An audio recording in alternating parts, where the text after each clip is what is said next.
Primeiro, enfim, desejar boa noite, né, a todas, todos e todes, dizer que estou muito feliz de estar aqui, enfim, agradecer o convite, né, e dizer que eu tenho muita satisfação de fazer parte da história do fórum, né. Eu acho que eu já participei, não sei, Carol, quero um título de pessoa que participa do fórum quase todos os semestres, né, e mesmo que agora à distância, mas tenho um motivo de muito orgulho, assim. E preciso dizer, né, eu sou egressa da UXAL, e é Carol, né, que é uma grande irmã, parceira, né, e que é para além de uma professora, é para além de uma coordenadora, ela é uma potência, porque ela entende a importância da militância, a importância de temas tão diversos, né. Então foi Carol que me trouxe de volta à Católica, né, para estar dialogando sobre temas que são tão importantes. Eu sou advogada, né, sou formada em Direito pelo CSAL, e sou advogada feminista, enfim, né, fundadora da ONG Tamo Juntas, e hoje estou co-vereadora nessa mandata coletiva. Para além disso, sou mãe, sou sapatão, sou macumbeira, sou gorda, né, faço luta antiproibicionista e, enfim, tá aqui nesse espaço com duas companheiras que, enfim, seguem fazendo essa militância. São companheiras de trincheira, eu acho que é motivo de muito orgulho. E aí, para além disso, né, poder estar dialogando sobre um tema como esse, né, enfim, dentro da estrutura da UXAL, né, eu acho que isso é motivo de muito orgulho. É essa educação que eu acredito, né, é a partir dessa educação, enfim, que eu quero que a minha filha seja formada e que entenda a importância de questionar, de debater e de entender diversidade como algo que é cada vez mais natural, né?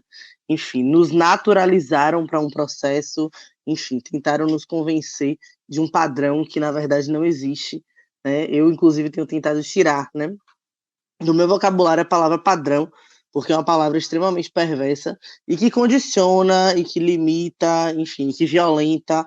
Então, acho que a gente cada vez mais precisa repensar um pouco algumas terminologias que a gente utiliza. E aí, enfim, né, depois da fala de Simone, eu fiquei aqui me perguntando, né, como conduzir a minha fala, né? Eu acho que eu não sou estudiosa, né, do feminismo decolonial, sou alguém que talvez viva na pele a luta pelo feminismo decolonial, né? Mulher preta, sapatão, macumbeira, diversa e que entende o quão é importante pensar na decolonialidade numa perspectiva de libertação de corpos, né? Eu acho que os nossos corpos eles são padronizados, manipuláveis, né? Manipulados para serem condicionados para uma ação. E aí, enfim, não tem como não falar sobre como é ser lésbica, né? Enfim, num espaço que é tão violento, num espaço que é tão opressor e tão hostil com os nossos corpos, né? Porque quando as mulheres, né, que enfim adentram no espaço da política, essas mulheres elas podem adentrar no espaço da política se elas forem bela, recatadas do lar. E ser bela, recatada do lar nos condiciona a um padrão que a gente não tá, né? A gente, enfim, é muito bela, né? Enfim, mas não é nada recatada e muito menos quer ser do lar. Mas quando a gente rompe, né, com todos os padrões que são estabelecidos pela heterossexualidade compulsória, a gente cria um processo de ainda mais tentativa de controle sobre os nossos corpos. Então, inúmeras desqualificações, inúmeras violências que são diversas em razão desse processo de controle dos nossos corpos, né? E aí, ser lésbica para mim, aí eu ouvia Simone falando e eu pensava muito isso, né? Eu acho que desde que eu saio do armário, né? E eu que eu rompo as barreiras de conseguir falar sobre quem eu sou, né? Enfim, e sobre talvez quem eu tenha sido desde muito tempo, mas que eu não conseguia, né, me expressar por conta desse padrão, desse processo de padronização, né, dos nossos corpos, de dizer como a gente deve seguir, né? E aí, enfim, falar sobre heterossexualidade compulsória, falar um pouco sobre isso, né? É falar de como a sociedade espera que as mulheres, né, sejam belas, recatadas do lar, se condicionem a ter um casamento, né, hétero, né, e a partir desse casamento hétero, né, enfim, vivam essa vida que muitas vezes é de violência, de opressão, porque elas não conseguem ver outra possibilidade de vida, porque foi condicionado numa perspectiva extremamente moral, extremamente cristã e extremamente perversa de dizer que a gente não pode ter liberdade. E aí a gente não fala isso só na perspectiva, né, de cristianismo, de religiosidade, de como há um processo de naturalização. A gente fala disso a partir de uma perspectiva machista, patriarcal, que tem uma lógica religiosa, mas que também tem uma lógica estatal, né, de tentar controlar os nossos corpos. Né? Durante muito tempo, as mulheres lésbicas foram entendidas como mulheres que, enfim, precisavam ser tratadas, precisavam ser curadas, né? Então a gente acaba passando por inúmeras situações que são ainda mais violentas nesse processo e nesse caminho. E sem sombra de dúvidas, as opressões elas nos acometem de diversas formas, né? Uma vez me perguntaram, Laina, você faz questão de, antes de dizer que é advogada feminista e hoje, enfim, co-vereadora, você faz questão de dizer que você é mulher, negra, lésbica, de candomblé, mãe, antiproibicionista. Por que isso é tão importante? Qual dessas opressões lhe dói mais, né? E aí, enfim, quando você ouve essa pergunta, dá um negócio, né? Porque não tem como escolher a opressão que vai me acometer hoje. As opressões me acometem porque elas sabem exatamente o corpo diverso que eu carrego. Então, o processo, né, de fazer luta todos os dias pela libertação dos nossos corpos, mas pela libertação também das nossas mentes e nossas vidas, perpassa por isso. E é sem sombra de dúvidas, enfim, né, não é fácil, é uma tarefa que todos os dias a gente precisa fazer luta coletiva, né, para poder romper isso. E aí, enfim, não dá para dizer que é fácil, mas sem sombra de dúvidas, a gente entende que a gente não está só. Então, todas as lutas que a gente enfrenta e todas as violações de direitos humanos que a gente enfrenta, quando a gente entende que a gente não está só para fazer esse enfrentamento, é fundamental. Então, acho que, enfim, ser uma mulher lésbica tem a ver com a perspectiva, né, sem sombra de dúvidas, afetiva, tem a ver com a perspectiva sexual, mas tem a ver com a perspectiva das relações, né? E aí eu acho que é isso, né? Quando a gente fala, né, sobre, enfim, eu não tenho como não falar de política, gente. Eu sou essa pessoa, né? E hoje eu sou co-vereadora, então é mais difícil ainda, né? Então, enfim, quando a gente fala sobre os bolsominions, né, quando eles tentam controlar o debate sobre gênero na educação, quando eles tentam controlar, né, o acesso à perspectiva da diversidade nas escolas, tem a ver porque eles têm medo de como o diálogo ele é potente na perspectiva da libertação dos nossos corpos. Quando a gente entende que a gente não está errado, que a gente não é pecador, né? Porque as religiões ainda impõem isso, que a gente não precisa ser inimiga, que a gente pode, enfim, fazer uma revolução absurda, né? E que essa revolução seja cada vez mais, né, feminista, preta, LGBT, enfim, que a gente rompa com esses padrões. Isso tem a ver com o medo que eles têm exatamente disso, né? De como a liberdade, o processo da libertação é um caminho sem volta, né? Eu gosto de dizer que, enfim, depois que você arromba os armários, né, ninguém mais te bota dentro do armário.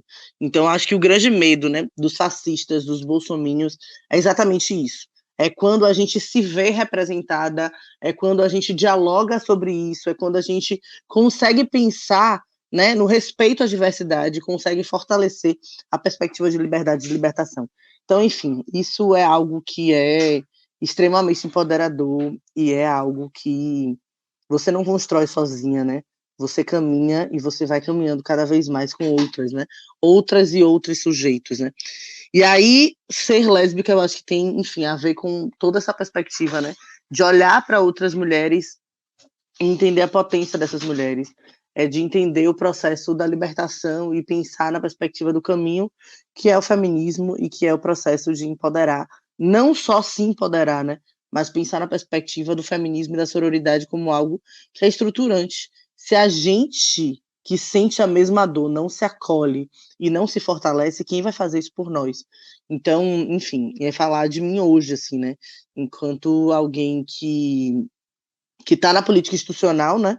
Mas que eu gosto sempre de dizer que eu não me esqueço de onde eu vim, né? Eu venho do movimento social e é no movimento social que eu aprendo, né? E que faço escola todos os dias, que é a minha casa. Eu estou na política institucional e estar na política institucional a partir dessa luta, né, que é uma luta coletiva, a partir desse olhar, que é um olhar interseccional, me faz pensar a política também de uma forma diferente. E aí, enfim, mais uma vez, você está dentro de um espaço, né, extremamente assustador. Eu digo que tem horas, assim, eu gosto muito de falar, né? Eu gosto muito de falar em público, adoro participar de eventos, adoro fazer live, adoro gravar vídeo, enfim. É algo que eu gosto muito de fazer, né? Eu fico dizendo que, enfim, né? Eu gosto muito de horóscopo, né?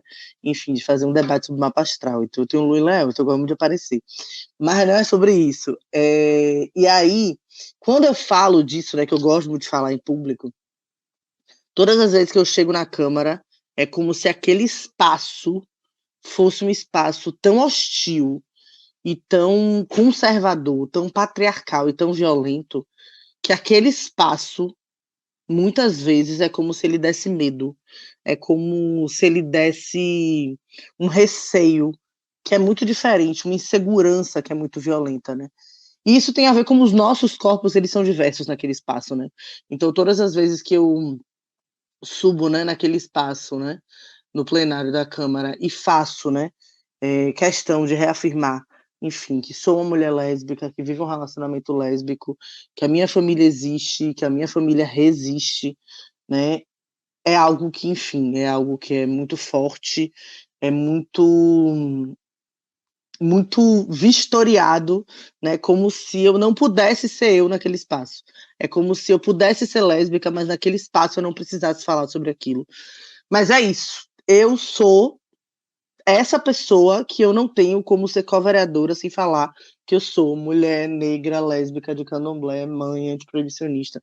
Porque para eu ser a vereadora que eu sou, e para as pessoas terem acreditado no projeto político que eu defendo, né, e que, enfim, eu seguirei defendendo, é porque as pessoas conhecem quem eu sou exatamente a partir disso. Então, é sobre isso, sabe? É sobre continuar sendo quem a gente é continuar fazendo resistência da forma que a gente faz. E aí, para mim é muito assustador pensar que logo quando a gente ganha a eleição, né, sai uma matéria falando que eu sou a primeira vereadora lésbica eleita, né, assumida, eleita, né, na Câmara Municipal de Salvador. E aí eu olho e paro, né, e fico pensando quantas outras mulheres lésbicas que eu sei que são lésbicas nunca conseguiram falar abertamente sobre a sua orientação sexual dentro daquele espaço por conta dessa hostilidade, dessa violência. E não entenderam a importância de mostrar que nós existimos. E aí, enfim, para mim o debate, né, sobre ser uma mulher lésbica e sobre fazer luta na perspectiva do feminismo, né, que para mim, enfim, precisa ser decolonial, precisa ser interseccional, é pensar que sim, a gente precisa se ver, a gente precisa se fortalecer, porque a gente só consegue romper barreiras, correntes, né? A gente só consegue enfim, né, romper todos esses processos a partir do que a gente acredita e dessa potência que é a coletividade. Enfim, a gente precisa se inspirar uma nas outras, a gente precisa acreditar que é possível chegar nesses espaços.